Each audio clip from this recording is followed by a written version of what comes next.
Many people are confused when they wake up and see high blood sugar, even before they have eaten anything.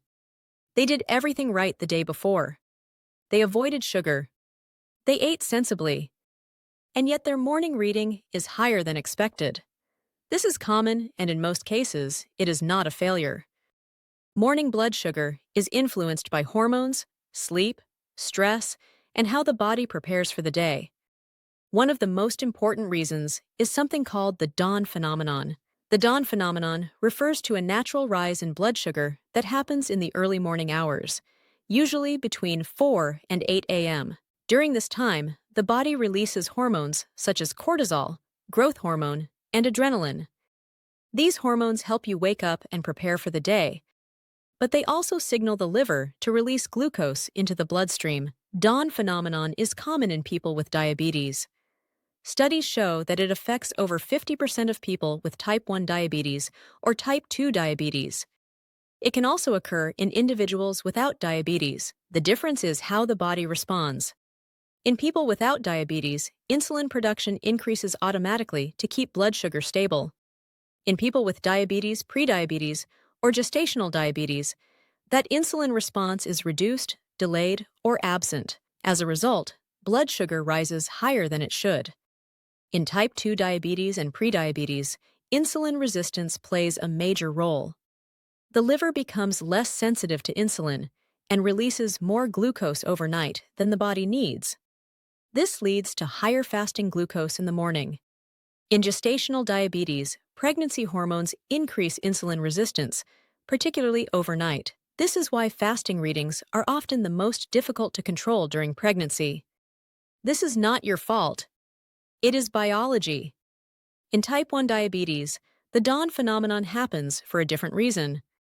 People with type 1 diabetes do not produce insulin, so when the body releases glucose in the early morning hours, there is no automatic increase in insulin to balance it. This leads to a rise in blood sugar before waking. Managing the dawn phenomenon in type 1 diabetes often requires adjustments rather than dietary restriction. This may include reviewing overnight basal insulin doses, adjusting the timing of long-acting insulin, or modifying insulin pump basal rates in the early morning hours. Some people benefit from higher basal insulin delivery between the early morning hours when glucose begins to rise. These adjustments should always be made with a diabetes care team to avoid overnight hypoglycemia. Sleep plays a major role across all types of diabetes. Poor sleep increases insulin resistance the very next day. Short sleep, fragmented sleep, or late nights can all raise morning blood sugar, even if food choices were good. Stress also matters. Stress hormones increase cortisol. Cortisol increases glucose release from the liver. This is why stressful days often lead to higher readings the following morning. Evening habits are another factor. Insulin sensitivity is lower at night. Large, late, carbohydrate-heavy dinners can contribute to higher overnight and morning glucose levels. A lighter, earlier dinner and gentle movement after the evening meal can help reduce this effect. Now let's talk about coffee. For many people, black coffee does not directly raise blood sugar. However, caffeine can increase cortisol. In some individuals, especially when coffee is taken on an empty stomach, this can cause a rise in morning glucose. This does not mean coffee must be avoided. It means timing and individual response matter.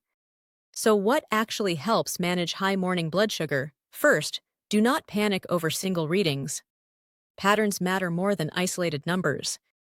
Second, prioritize sleep. Consistent bedtimes and adequate sleep often improve morning glucose more than cutting carbohydrates. Third, review evening routines. Earlier dinners, balanced meals, and a short walk after dinner can reduce overnight glucose release. Fourth, gentle movement after waking helps. Light activity in the morning helps muscles absorb glucose and brings levels down naturally.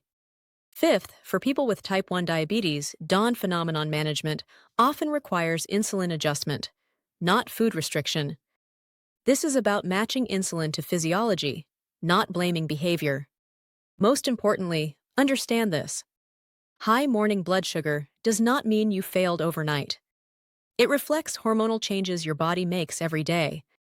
When you address sleep, stress, timing, and, when needed, insulin strategy, morning readings often improve. Blood sugar control is not just about food. It is about how your body behaves over 24 hours. If you want diabetes explained clearly, calmly, and without guilt, this channel is here to help you understand your numbers and take practical steps that actually work. Like and subscribe if this video was useful.